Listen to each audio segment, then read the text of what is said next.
ପଦ୍ମପୁରର ଶ୍ରୀ ରାଧା ଗୋପୀନାଥ ମନ୍ଦିର ପରିସରରେ ଶ୍ରୀମଦ୍ ଭାଗବତ କଥାମୃତ ଜାରି।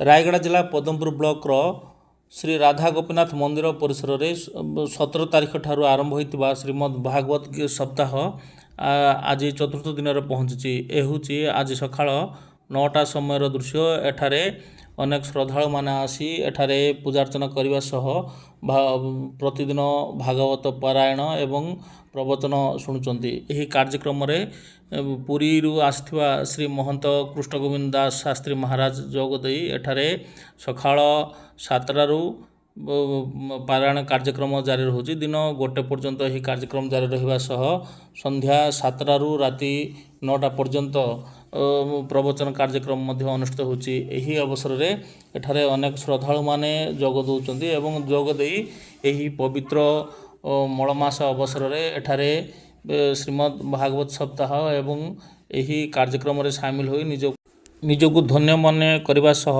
ଭଗବାନଙ୍କ କୃପା ଲାଭ ମଧ୍ୟ କରୁଛନ୍ତି। ତେବେ ଏହି ମଳମାସରେ ଅଧିମାସରେ ପ୍ରଭୁ ଶ୍ରୀ ଜଗନ୍ନାଥଙ୍କୁ ଦର୍ଶନ କରିବା ସହ ଶ୍ରୀ ରାଧା ଗୋପୀନାଥଙ୍କୁ ମଧ୍ୟ ଦର୍ଶନ କରୁଛନ୍ତି। ବିଶେଷ କରି ଅମାବାସ୍ୟା ପରଦିନ ଠାରୁ ପ୍ରତିପଦା ପର୍ଯ୍ୟନ୍ତ ମଳମାସ ଶେଷ ପର୍ଯ୍ୟନ୍ତ ଶ୍ରଦ୍ଧାଳୁମାନେ ମଧ୍ୟ ପୁରୀ ଶ୍ରୀ ଜଗନ୍ନାଥ ମନ୍ଦିରରେ ଏଠାରେ ବ୍ରତ ଉପବାସ କରିଥାନ୍ତି।